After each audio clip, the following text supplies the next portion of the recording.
I stood in the mercantile with copper coins pressed against my palm, counting them for the third time, as though the numbers might change. They didn't. They never did. The flour Mrs. Henderson had just weighed out cost more than I held. The math was simple, brutal. Perhaps just half that amount, I said, keeping my voice steady. Mrs. Henderson's mouth tightened in that way women's mouths do when they're deciding between pity and judgment. You know, dear, you might consider remarrying a young woman alone. Well, it's not natural, not sustainable. I kept my eyes on the counter.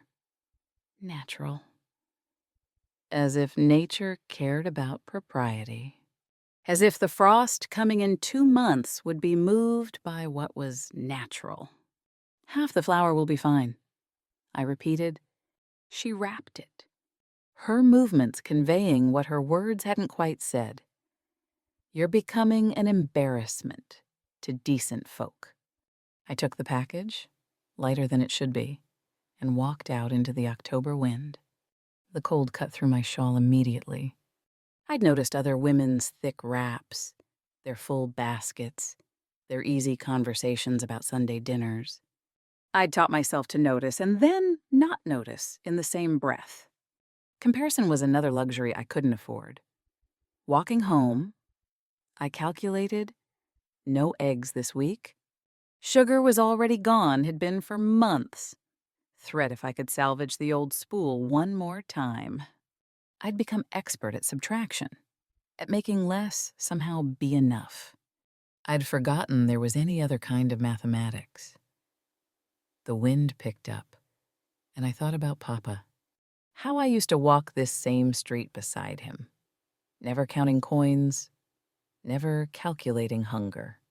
That girl felt like someone I'd read about once, a character in a story too distant to be real. When had I stopped being her? The day Papa died and left me nothing but debts. The day I learned that love, however genuine, couldn't fill a belly or heat a house. At home, though, I hesitated to call it that anymore. I set one plate on the table, one cup, one fork. The empty chair across didn't register. This was just how things were now. Had been for so long, I'd stopped imagining different. I made thin soup from yesterday's bones and sat eating slowly, making it last. Outside, the sun set early, the way it does when winter's coming. I looked at my dwindling supplies, half a sack of flour now, some beans, a bit of salt pork. Maybe 6 weeks of food if I was careful. 8 if I was very careful. Something had to change. I'd been telling myself that for months, maybe longer. But that evening, with the wind rattling the loose window pane and cold seeping through gaps I couldn't afford to fix, I finally admitted what I'd been avoiding. I wasn't sure I could keep going like this. The question wasn't whether something had to change. It was whether I'd survive long enough to see it change. I blew out the candle early to save tallow. In the dark, I let myself feel the fear I kept locked down during daylight. Winter was coming. I was alone. I was running out of everything that mattered. Pride had kept me upright when I wanted to fold. Pride in the stubborn belief that tomorrow might ask less of me than today did. But I wondered when I'd stopped planning beyond next week. When had survival become my only ambition? I pulled the thin blanket up to my chin and tried to sleep. Failed. Lay there instead, watching shadows and facing the truth. I'd learned to measure life in what I could do without. That day, I learned the list had grown too long. The church social wasn't about faith for me. It was about the free supper. I wasn't proud of that. But I wasn't ashamed either. Hunger strips away the luxury of shame pretty quickly. I sat at the far table, eating slowly to make it last. When he approached, I noticed his boots, first worn but well kept, then his hands, calloused from real work, then his face, weathered in the way men's faces get when they spend their days outside. He wasn't young, but he wasn't old either. Somewhere in that middle ground where men either grow interesting or just tired, I couldn't tell which yet. "I need a wife," he said. No preamble, no softening. "You need security." Seems practical. I set down my fork slowly. Around us, conversations continued, but I felt eyes turning our direction. Someone whispered, "mountain man," and "hermit," and other words that probably weren't compliments. "That's direct." I said, "No point in not being—" He pulled out the chair across from me, sat without invitation. "You're alone. I'm alone. We could be alone together. Makes more sense?" I studied him the way I'd learned to study people looking for signs of meanness, of drink, of the kind of anger that turns violent.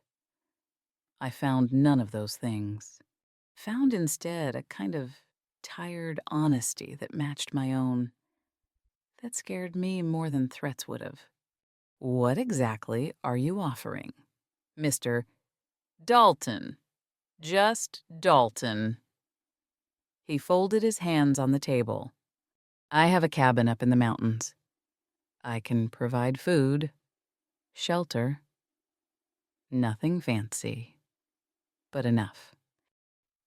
And what do you want from me? A partner, someone to share the work, the life. I'm not asking for love. Don't expect it, but respect. Companionship that'd be enough to start." Something in his directness steadied me. At least I'd know what I was getting. No false promises, no pretty lies about devotion and forever. Just honest transaction between two people trying to survive. I'd stopped believing in romantic notions the day Papa died. Practical was all I had left. "I can cook, mend, keep house," I said slowly, testing the words. "But I won't pretend feelings I don't have. Fair enough. Respect is enough to start." Around us, women whispered, "That poor thing. Desperate. Settling for so little." Let them whisper. They weren't hungry. They didn't understand that sometimes settling is just another word for surviving. "The cabin," I said. "You said nothing fancy. What does that mean? One room, basic hearth. Enough to live." He met my eyes. "I won't lie to you and say it's comfortable, but it's warm and dry. And there's food. Warm and dry and food."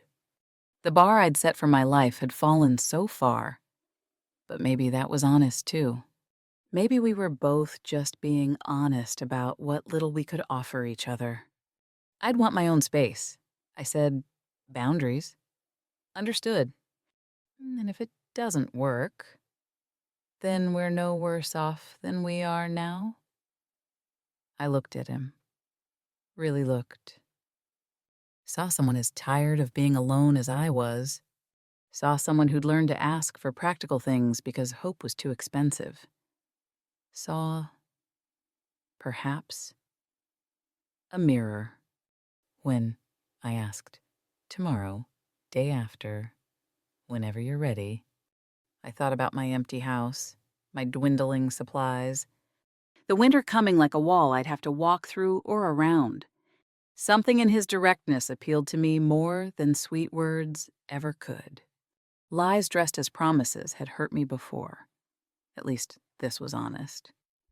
"Tomorrow," I said. The wedding was quick. A preacher who barely looked at us. Two witnesses who were there for someone else's ceremony.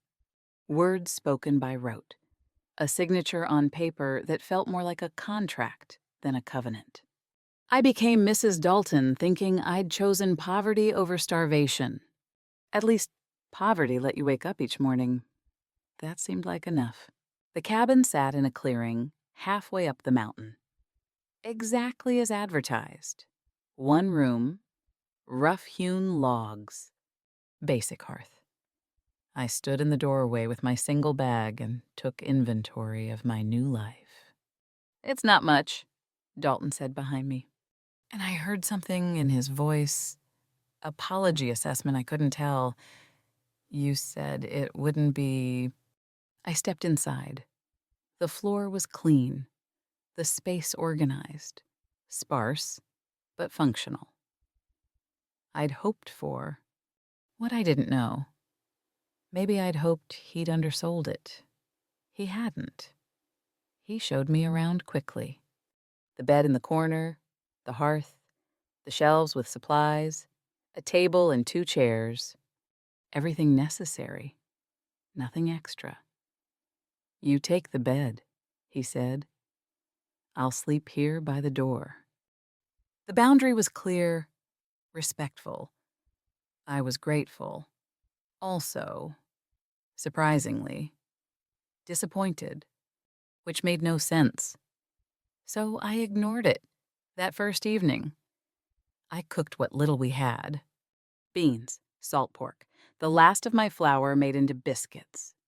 We ate in silence that wasn't quite comfortable, not quite tense, just cautious. 2 strangers feeling each other out because that's what we were, legal husband and wife.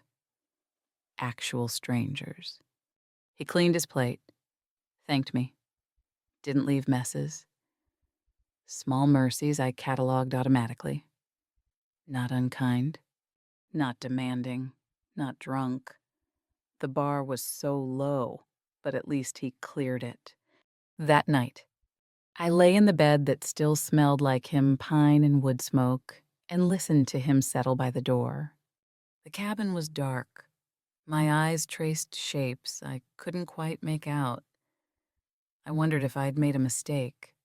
Then I remembered the cold, empty house I'd left, the hunger, the fear, and decided this might not be better. But it was different. Different might be enough. Days became routine faster than I expected. He left at dawn to check trap lines, returned at dusk. I cooked, cleaned, mended. We spoke little. Practical things only. More wood needed. The hinges need oil. Storm coming. I caught myself treating the cabin like it was temporary. Like I was just visiting my own life. But where else did I have this was it now?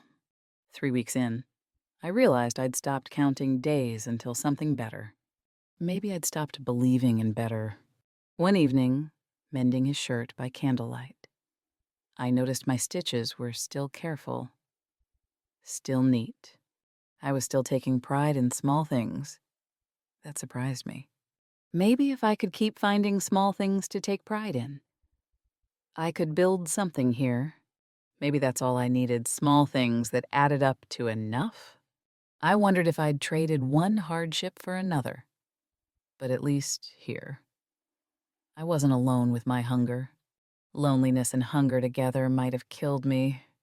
This split them apart. The shirt I was mending had a tear near the shoulder. I worked the thread through carefully, making stitches that would hold. Outside, wind moved through pine trees. Inside, the fire crackled. Dalton carved something from a piece of wood, his knife making quiet scraping sounds. This was my life now. Not what I'd imagined, not what I'd hoped for.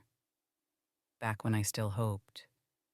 But mine, real, present. Maybe that was enough. Maybe I just needed to believe it was. A month in, I started noticing things. How Dalton fixed the squeaky door hinge without mentioning it bothered me. How he brought extra wood on cold mornings before I thought to ask. How he banked the fire just right before sleeping so I'd wake to warmth instead of cold ash. Small things. Considerate things. "Coffee's ready," I said one morning, and he looked up. Something like surprise crossing his face. "You didn't have to, I know."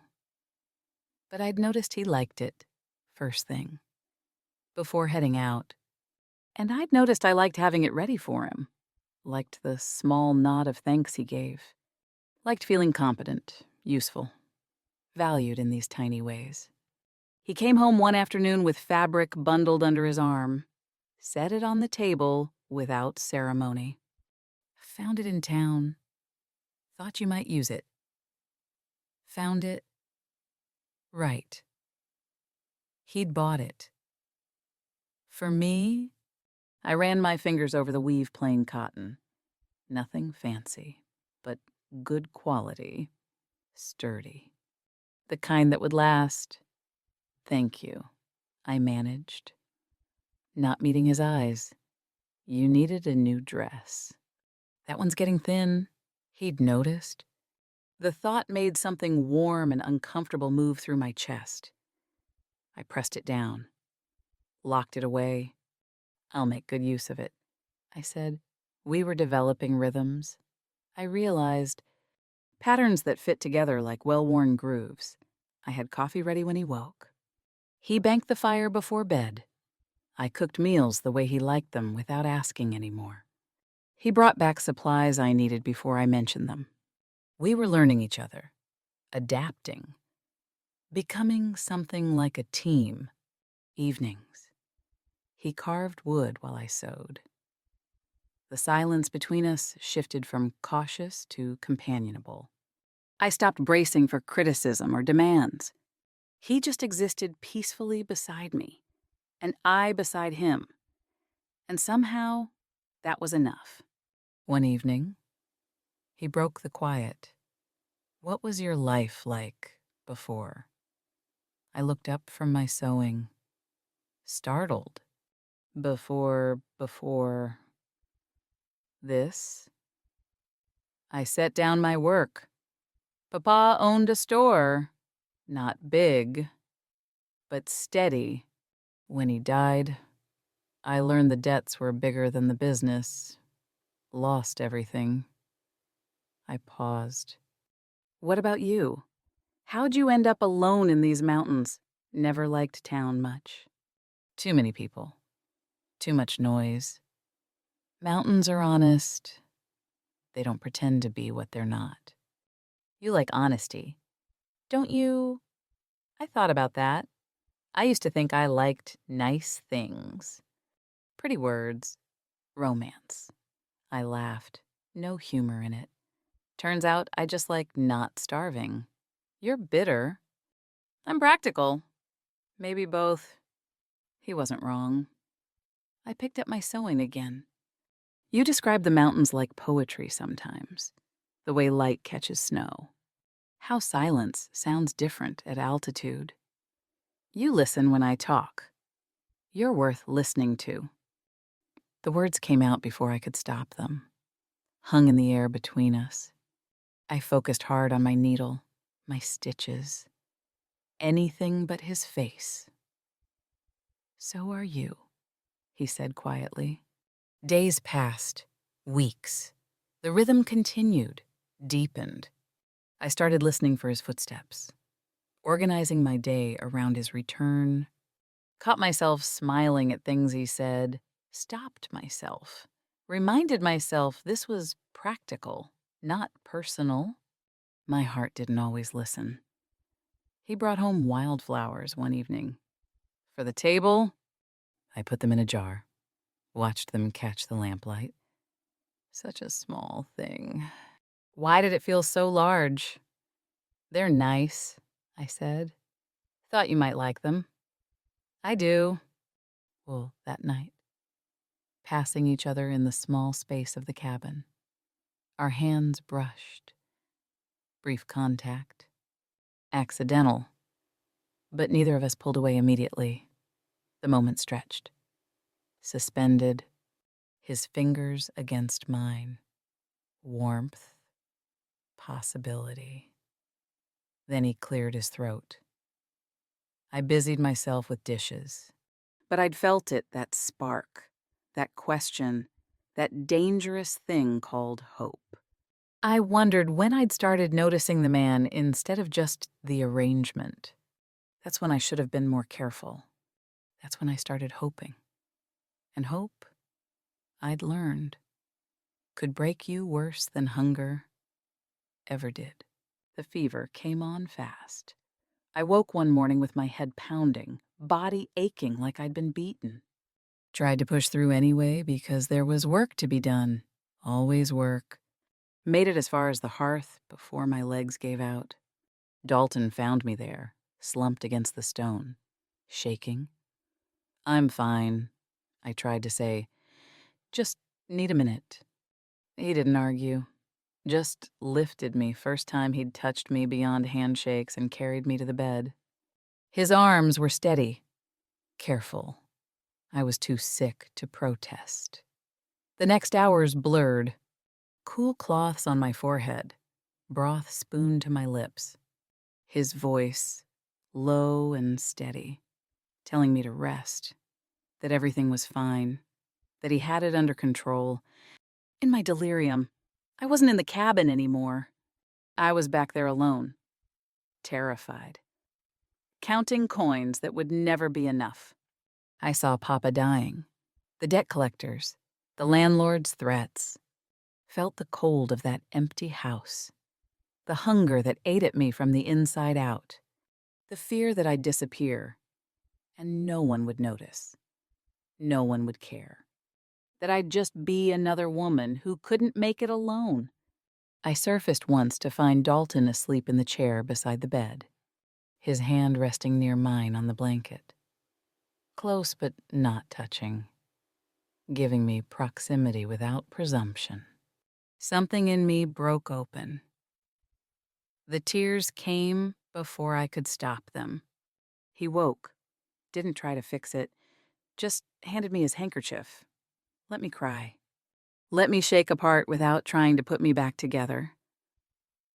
I was so scared. I heard myself confess. Before, every day I was so scared of dying alone, of not mattering, of disappearing and no one even noticing I was gone. "I notice," he said quietly. "I notice everything about you." "Why, because you matter?" Simple words. True ones. They undid something in me I'd thought was permanently locked. "You're safe now," he continued. "I promise you're safe." I wanted to believe him. God, I wanted to believe him. As I recovered over the next days, something had changed between us. He touched my shoulder when passing brief. Gentle. I smiled at him over coffee. Real smiles. Not polite ones. We talked more about small things that felt large, what his mother used to cook, what I'd wanted to be as a child, dreams we'd both put away because surviving took all our energy. I realized I didn't want this to be just an arrangement anymore. I wanted more. Him. Us. Real partnership. Maybe even love. But what if I was wrong? What if desperation was making me see things that weren't there? I'd been wrong. Before about people. About promises. About my own judgment. Poverty makes you desperate. Makes you mistake ordinary kindness for devotion. Was I doing that again? Watching him chop wood one afternoon, I thought, this is what love looks like. Not grand gestures, just showing up. Just staying, just caring when no one's watching. One evening, our hands brushed, reaching for the same tool. Neither pulled away. His thumb traced my knuckle question. not demand. My breath caught. Heat flooded through me. Want, need.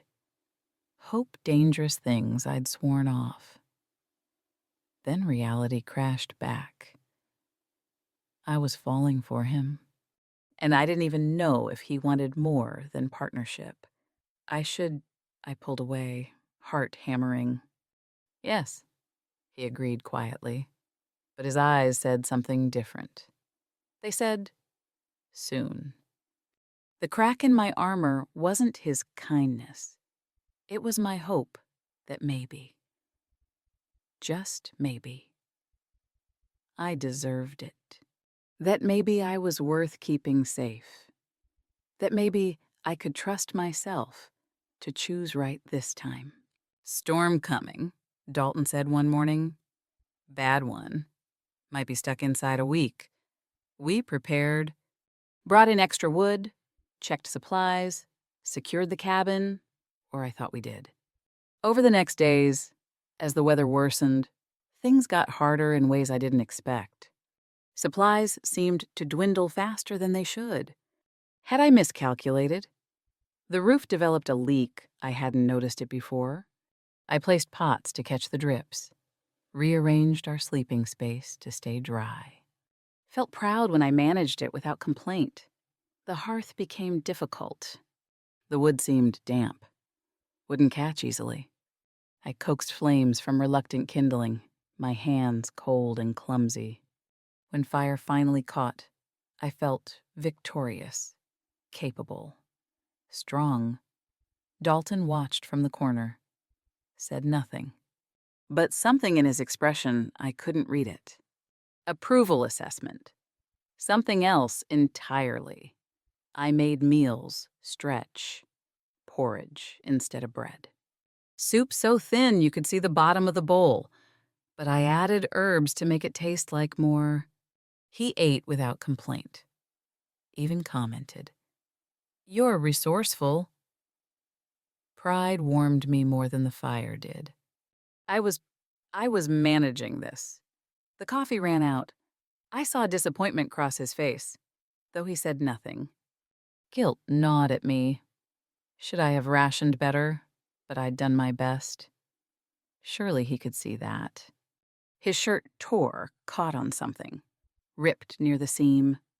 I had no good thread left, but I mended it anyway, with careful stitches that wouldn't hold forever, but would hold long enough. He examined my work that evening. "You make do well." I beamed. I did. I made do with nothing and created something. That mattered. Through each challenge, we worked as a team. When I struggled, he didn't rescue me, he watched me solve it.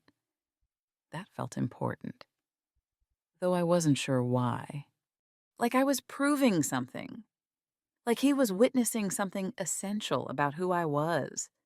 Each challenge met strengthened something inside me.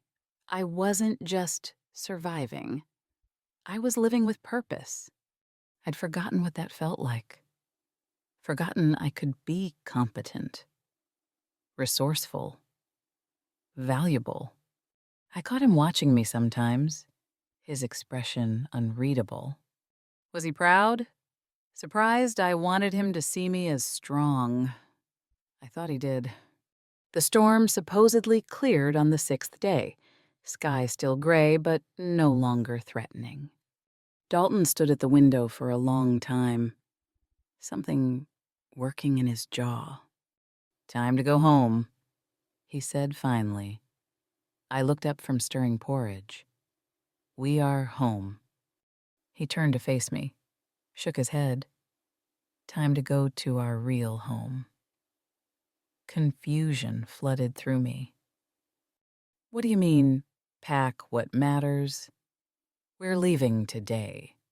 Leaving for where home." He repeated, "Our real home." Something in his tone, resigned, relieved, satisfied, made unease crawl up my spine. But I trusted him. Didn't I? I'd spent weeks learning to trust him. So I packed our few belongings and followed him into the mountains, questions building with each step. What did he mean? Real home. This was our home, wasn't it? I thought I was building our life together. I didn't know I was taking a test. Didn't know every challenge I'd met with dignity was being scored, evaluated, judged. Didn't know the man I was falling for was measuring whether I deserved him. I followed him higher into the mountains, my confusion growing with each step, and wondered what I'd walked into, what I'd agreed to without knowing, what truth was waiting just ahead. We crested a ridge and descended into a hidden valley. What I saw stopped my breath, stole thought, made no sense. A mansion, gardens stretching in careful rows, glass windows catching afternoon light like captured stars, stone walls, a proper roof, beauty and wealth that belonged in paintings. Not real life. What is this? I whispered. Home. Dalton said, our real home. He led me down the path, through gardens I couldn't quite process, to the front door, opened it, gestured me inside. The interior was worse. Libraries, multiple rooms branching off in every direction. Furniture that was actually beautiful carved wood, soft fabrics, things made for comfort, not just function. Lamps with glass shades, not candles, carpets, curtains. Abundance everywhere I looked. My mind couldn't hold it all. Couldn't connect this to the cabin, to the last weeks, to the man standing beside me. I don't understand. I needed to know, he said quietly. Needed to know you'd stay without this. He gestured at the room, the wealth, everything. That you valued the man, not the means. The words sank in slowly, then all at once. You tested me. My voice came out flat. You watched me struggle. You tested me. Yes. Rage ignited. The leaky roof, the dwindling supplies, the difficult hearth. I was shouting now. You engineered all of it. You made me prove myself like livestock at auction. I had to know you. Valued, you had to know. I cut him off. What about what I needed? What about my dignity? I mended clothes by candlelight, when you had rooms of light. I paced through beautiful rooms, hating them, wanting them, confusion and fury warring inside me. Part of me understood he'd been hurt before, needed certainty, but part of me raged. What if I'd failed your test? Would you have kept me in poverty forever? Was there a right answer, or just a performance you wanted to see? You passed, he said, still calm. Can't you see that you chose character over comfort? You chose partnership over ease. You chose me. Because I didn't know about comfort. I was screaming. You can't praise me for choosing what I thought was my only option. That's not choice. That's manipulation. It was still real. Who you were in that cabin that was real. Was it, or was I just playing a role in your test? How do I know what was real when everything was a lie? He left me alone then. Had the grace to leave. I walked through the mansion as darkness fell, through rooms I'd never imagined owning, feeling poorer than I'd ever felt in that cabin. In the garden, under stars I'd seen from the cabin, but that looked different here. I tried to sort through what I felt. Betrayal, yes. Anger, definitely. But underneath, what hurt most wasn't the test itself.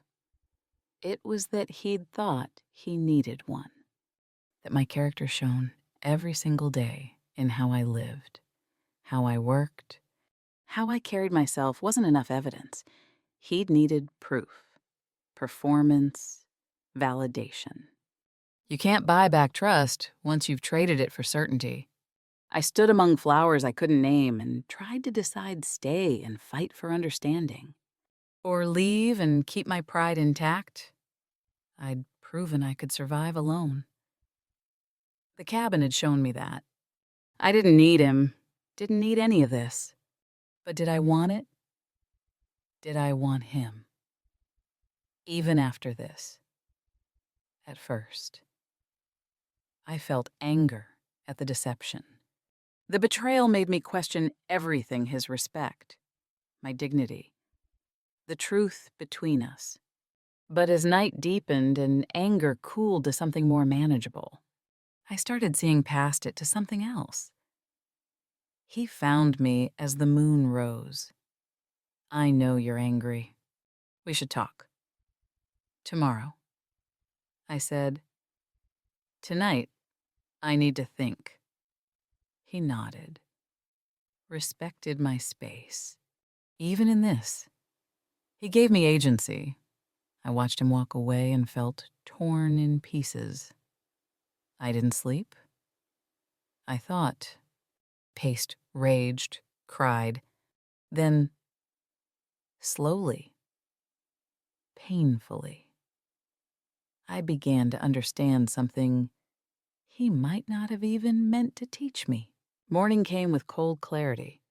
I found Dalton in the library, morning light streaming through windows that probably cost more than I'd earned in my entire life. He looked like he hadn't slept either. I'm ready to talk, I said. He gestured to the chair across from him. We sat like opponents across a chessboard.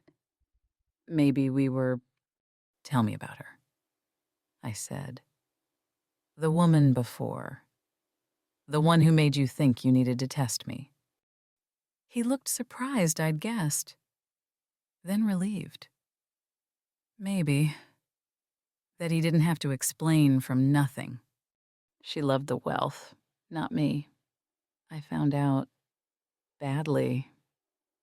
It broke something in me. So you broke something in me to fix yourself? He flinched. I'm not excusing what I did. But I need you to understand why. I understand why. I leaned forward. I understand fear and hurt and needing certainty. I understand all of that. What I'm trying to decide is whether understanding means forgiving. He waited. Let me work through it. I've been wrong before about people, I continued. Wrong about my own judgment. Desperation makes you doubt yourself. Makes you wonder if you're seeing clearly or just seeing what you need to see. I paused. In that cabin, I questioned myself constantly. Was I reading too much into your kindness? Was I desperate? Mistaking ordinary decency for something more? You weren't wrong. He said, the kindness was real. But the kindness was part of the test. How do I separate what was genuine from what was evaluation? He had no answer for that. Good. He shouldn't. You gave me something, I said slowly, working through thoughts as I spoke them. You gave me proof. He looked confused. Not proof to you. Proof to myself. I stood, paced to the window. I faced hardship with dignity when no reward was promised. I chose partnership over comfort without knowing comfort existed. I valued the man you without knowing your means. The words came faster. Your test became my revelation. I discovered who I am when I have nothing to prove. He stood, too. That's what I hoped you'd see. That doesn't make it right. Don't misunderstand me. I'm still angry you felt you needed proof. But what I learned, I turned to face him. I learned I'm stronger than I thought. I choose better than I feared. My judgment is sound. It is, he agreed. You're one of the strongest people I've ever met.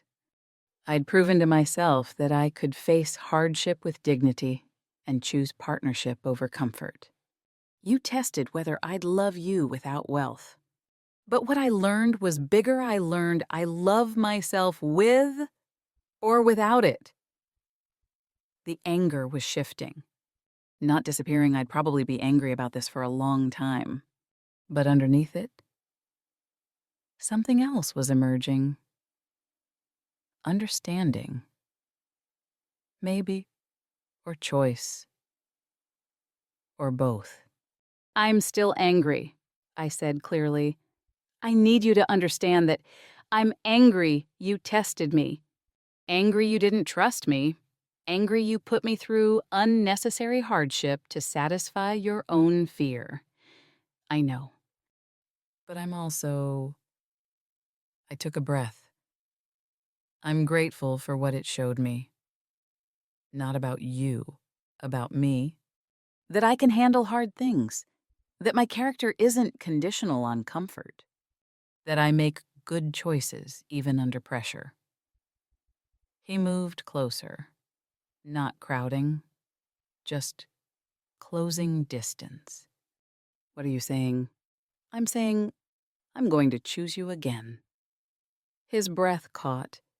Not because you tested me and I passed, not because of this mansion or this wealth, but because of who we were in that cabin, two people building something honest.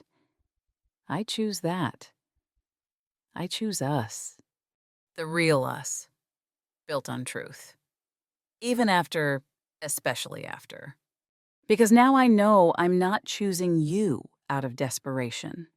I'm choosing you from strength. That difference means everything. Relief flooded his face.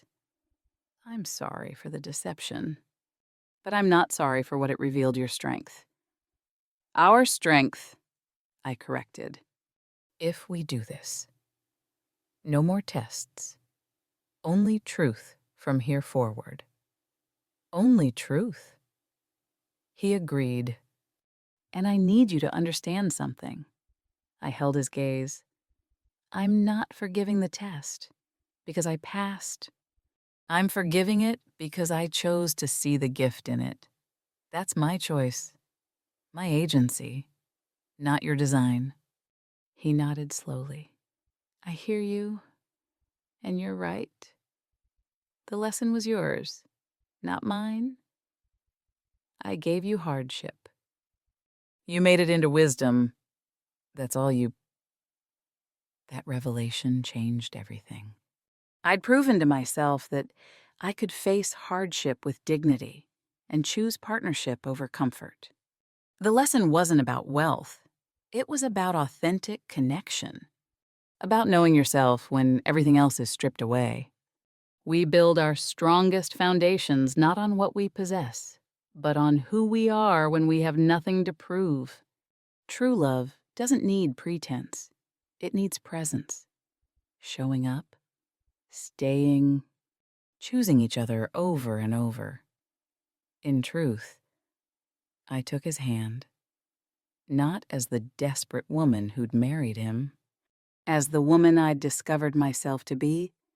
Now show me our real home. Show me the life we'll build honestly together. No more tests. Just truth and choice. And whatever we make of it. He kissed my hand. No more tests. Just us. And I believed him. More importantly, I believed myself. a year later, maybe more. Time moves differently when you're building rather than surviving. I stood in the same garden where I'd raged that first night, but I wasn't angry anymore. I was teaching. The young woman in front of me looked familiar. Not her face, I'd never met her before. But her eyes, the desperate calculation in them. The pride warring with need. I'd seen those eyes in my own mirror once. The position is simple. I told her, kitchen work, some cleaning, fair wages, no charity. Why would you help me? Because someone helped me once. Because your character is your true currency, and I can see yours is solid. Don't let circumstances convince you otherwise. She took the work, left walking taller.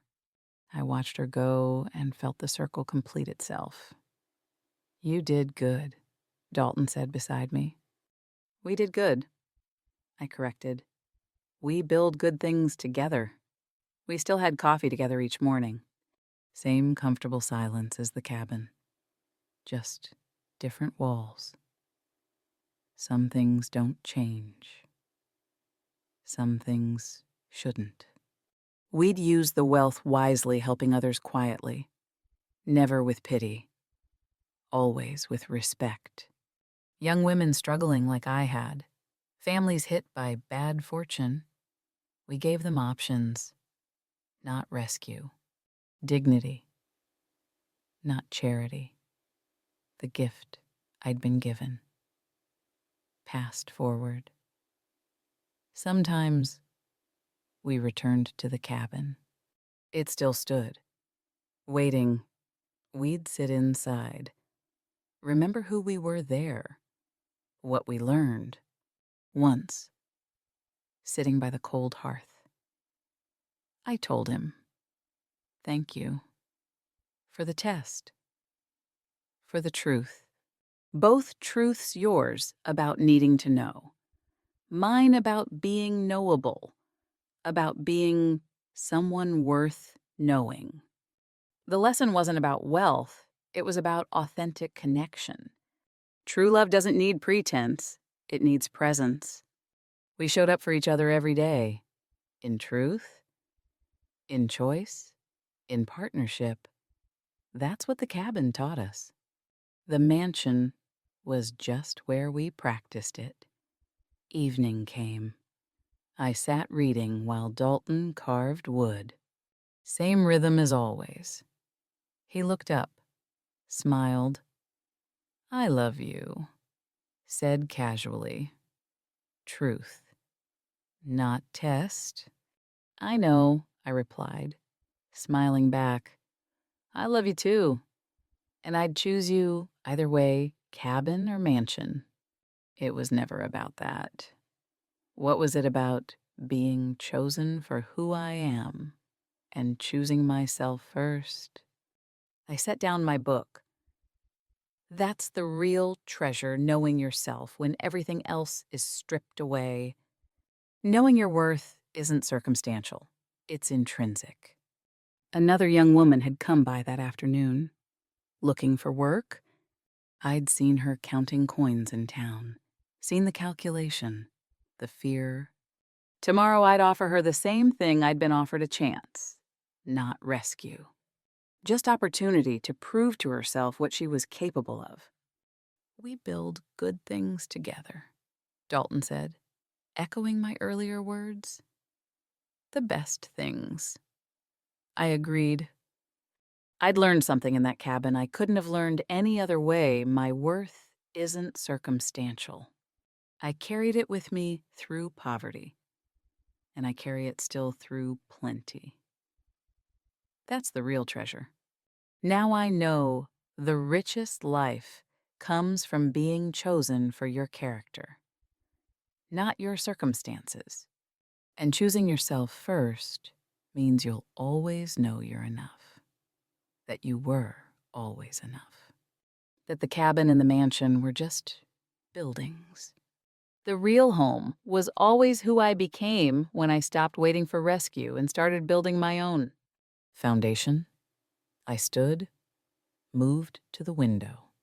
Gardens stretched out below, paths winding through flowers I'd learned to name, different from that first night when I'd paced them in fury. Same garden, different woman looking at them. "What are you thinking?" Dalton asked. That I spent so long protecting my heart. I forgot hearts were meant to be used, worn down with loving, made stronger through choosing. I turned to him. "Thank you for that lesson, too." "I didn't teach you that." "No," I agreed. "I learned it myself. Best kind of lesson." He came to stand beside me. We looked out at our life together, built on truth, chosen in freedom, earned through the hardest test learning to believe in ourselves when everything said we shouldn't. The young woman I'd been would hardly recognize me now. The desperate, frightened woman counting coins she didn't have. But I recognized her, carried her with me, honored her by becoming someone she'd be proud of. That's what the cabin gave me. That's what his test revealed. Accidentally or not? Not that I could survive hardship, I already knew that. But that I could thrive within it. That my character wasn't something I had to prove. It was something I carried, constant, regardless of circumstance. The richest life comes from being chosen for your character. And choosing yourself first means you'll never settle for less than you deserve. I deserved this. The love, the partnership, the authentic connection. Not because of any test I passed, but because I'd always deserved it.